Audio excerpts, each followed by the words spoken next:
Good morning, students. How are you? Today I will explain Unit 1. Good morning poem. Yesterday you have read that poem. कल आपने ये poem जो है read की थी. Today you have to write new words and word meanings of this poem. Okay? आज आपको new words और वर्ड मीनिंग्स जो है इस पोएम के रिलेटेड वो आपको लिखने हैं. साथ में हम ये जो पोएम है उसे भी डिस्क्राइब करेंगे. Okay, so before starting new words and word meaning, once again we will summarize this poem. yesterday also I told you about this poem and today also I will revise it. In this poem there is a one child. वो एक बच्ची है. She is looking out of the window. Window के बाहर वो झांकती है, means देखती है. In the morning time, and she wishes everyone.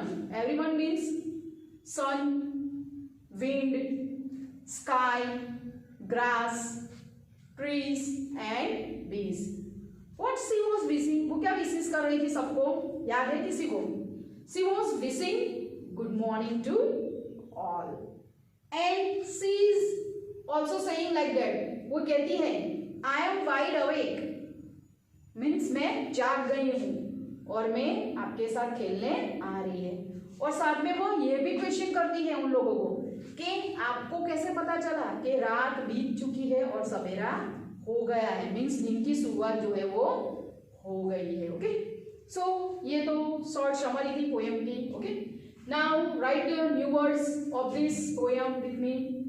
New words और word meanings दोनों आपको अलग अलग पेज पे लिखने हैं. ओके, न्यू वर्ड्स एक नए पेज पे लिखेंगे, उसके बाद न्यू वर्ड्स खत्म हो जाने के बाद आपको वर्ड मीनिंग जो है वो एक नए पेज पे लिखने हैं. Okay, and write with the good hand writing.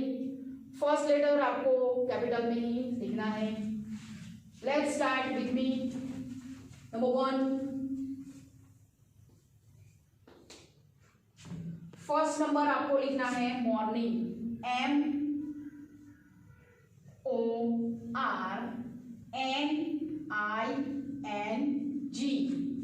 Morning. What is the first word? MORNING. Morning. Number 2. 2 number में आपको लिखना है SKY. स्काई. SKY. स्काई का मतलब तो आपको पता है, आसमान जो है उसे हम कहते हैं स्काई. नंबर 3. 3 नंबर में आपको लिखना है SUN. सन. SUN. सन. उसका मतलब होता है सूरज. आपने देखा है कि नहीं? Have you seen in the sky? जिसकी रोशनी हमें मिलती है, जिससे उजाला होता है, जिससे हमें गर्मी भी मिलती है, हीट जो हमें होती है वो किसकी वजह से होती है? तो ये जो सन होता है उसकी वजह से हमें हीट मिलती है. जो उजाला है वो भी हमें उसकी वजह से ही मिलता है. और SON सन दोनों में बहुत ही डिफरेंट है. SUN सन का मतलब सूरज होता है, लेकिन SON सन उसका मतलब होता है पुत्र. ओके, डॉटर एंड सन आपने सुना होगा ना, तो डॉटर यानी कि पुत्र एंड पुत्री एंड सन यानी कि पुत्र. ओके, सो दोनों की स्पेलिंग डिफरेंट है लेकिन प्रोनाउंसिएशन जो है वो सेम है. तो आपको जब स्पेलिंग लिखो तो आपको ध्यान में ये रखना है. ओके, आगे लिखो. नंबर 4. 4 नंबर में आपको लिखना है LITTLE.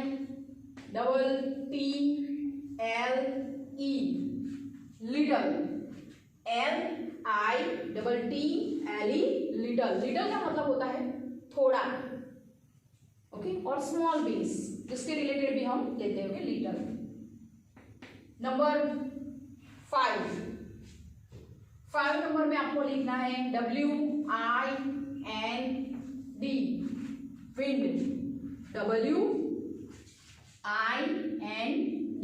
विंड. विंड यानी कि जो एयर होती है, ओके, हवा चलती है ना, तो उसे हम क्या कहते हैं, विंड कहते हैं।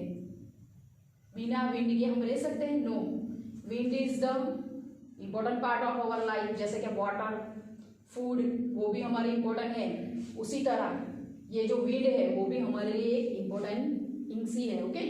उसके बिना भी हम जिंदा नहीं रह सकते, ओके। आगे लिखो नंबर 6। 6 नंबर में आपको लिखना है BIRD, bird. BIRD, bird. Bird means पक्षी।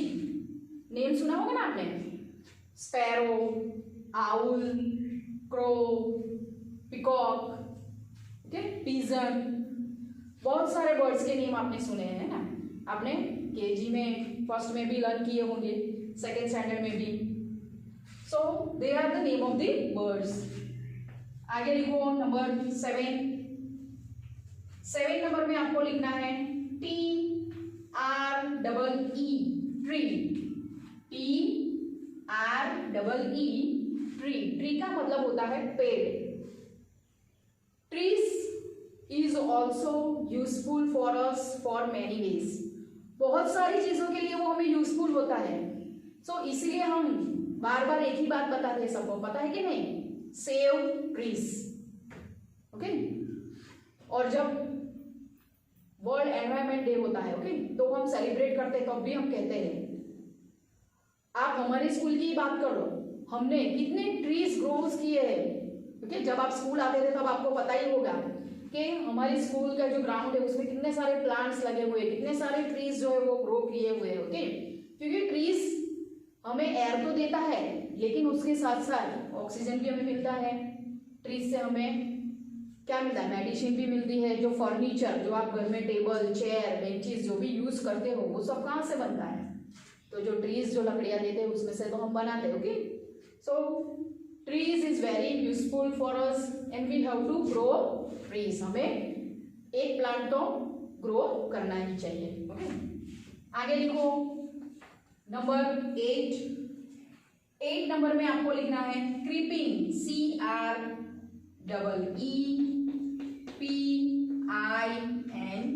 क्रीपिंग, CREEPING,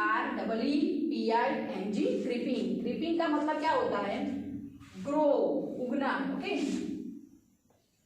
आगे लिखो नंबर 9, GRASS, ग्रास।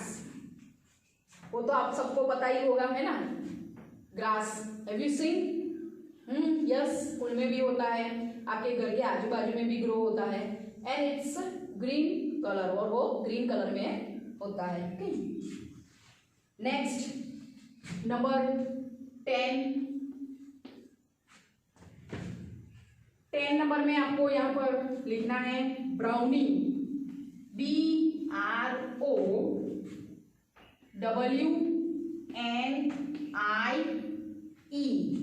सो ब्राउनी क्या है ये? ब्राउन तो नेम सुना है, लेकिन ये ब्राउनी क्या है? आपके दिमाग में ऐसा क्वेश्चन चल रहा होगा, है ना। So brownie is a name of colour, वो एक कलर का ही नेम है, ओके। जैसे कि red, white, black, purple, pink colour है, उसी तरह ये भी एक नेम, कलर का नेम है, ओके। आगे लिखो नंबर 11। 11 में आपको लिखना है BEES, बीज।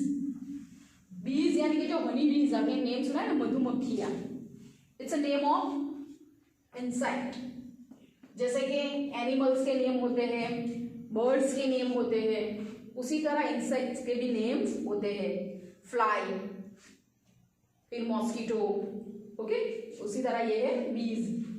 नेक्स्ट आगे देखो नंबर 12। उसमें आपको लिखना है FIND, find, okay. FIND, find. Find का मतलब होता है ढूंढना। नंबर 13। 13 नंबर में आपको लिखना है NIGHT, नाइट। नाइट मतलब रात। नाइट में क्या करते हैं हम, सो जाते हैं क्या? क्योंकि पूरा दिन हम काम करते हैं तो नाइट में हम आराम करते हैं, सो जाते हैं। नंबर 14, उसमें आपको लिखना है AWAY, awake. AWAY, awake. Away means जाना, गो अवे फ्रॉम हियर, यहां से चले जाओ, कहते हैं कि नहीं। नंबर 15, उसमें आपको लिखना है AWAKE, अवेक। अवेक मतलब होता है उठना, जागना। ओके, सो यहां पर मैंने 1 से लेके 15 न्यू वर्ड्स लिखे हुए हैं। Now once again we will read it, you have to also read with me, आपको भी मेरे साथ रीड करना है। Okay, number 1, MORNING, morning. Number 2, SKY, sky. Number 3, SUN, sun. Number 4, LITT, एली, little. Number 5, WIND, wind. Number 6, BIRD, bird. Number 7, TREE, tree. Number 8, CREEPING, creeping. Number 9, GRASS, grass. Number 10, BROWNIE, brownie. Number 11, BEES, बीज। Number 12, FIND, find. Number 13, NIGHT, night. Number 14, AWAY, awake. Number 15, AWAKE, awake. Okay, so write down all the new words in your English notebook, the good handwriting. आपको ये आपकी English की notebook में नए page से अच्छे writing से लिखना है, लेकिन उसके साथ साथ आपको वर्ड मीनिंग भी अभी लिखने हैं। So let's continue with me. यहाँ पे देखो, नंबर 1, फर्स्ट वर्ड आपको लिखना है find out. What is the first word? Find out. Find out का मतलब क्या है? So come to know. Come to know means जानना, पता लगाना। ओके, कोई चीज के बारे में आपको जानकारी चाहिए तो उसके बारे में आप जानेंगे ना, उसके बारे में पता लगाएंगे। किसी के घर में चोरी हुई है तो आप उसके बारे में जानकारी लेंगे, पता लगाएंगे, किसी को भी पूछेंगे भाई यहाँ पे इतनी पब्लिक इकट्ठा क्यों है, क्या हुआ है, कुछ ना कुछ इन्फॉर्मेशन तो आप निकालेंगे ना। तो मीन्स फाइंड आउट मीन्स जानना, पता लगाना। ओके, आगे लिखो नंबर 2। 2 नंबर में आपको लिखना है WIDE, wide. AWAKE, wide awake. Wide awake का मतलब है completely got up. COMPLETELY,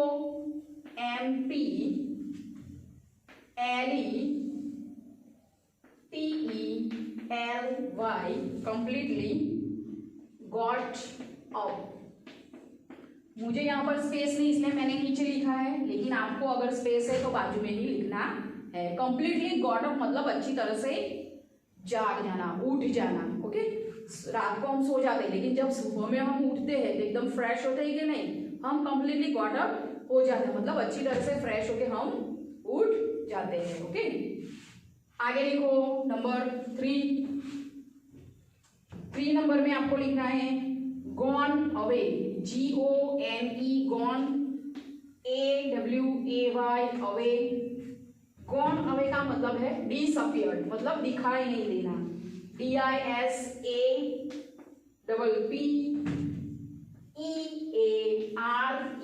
disappeared मतलब यहाँ पर दिखाई नहीं देना, मतलब यहाँ पर है चली गई। मीन्स रात बीत गई है, यहाँ पर डिसअपियर का मतलब हमें लेना है चली गई। रात चली गई है, बीत गई है और सवेरा हो गया है, नए दिन की शुरुआत हो गई है। ओके, सो ये जो 3 वर्ड मीनिंग है वो आपको लिखने हैं, और उसके साथ साथ जो मैंने 15 न्यू वर्ड्स लिखे हैं वो भी आपको आपकी इंग्लिश की नोटबुक में अच्छे राइटिंग से लिखने हैं। Okay, once again we will read this word meaning. You have to also read with me. Number 1, find out. Find out का मतलब है come to know. Number 2, wide awake. Wide awake का मतलब है completely got up. And number 3, gone away means disappeared. Okay, so write down all the things in your English notebook, the good handwriting. Thank you, students.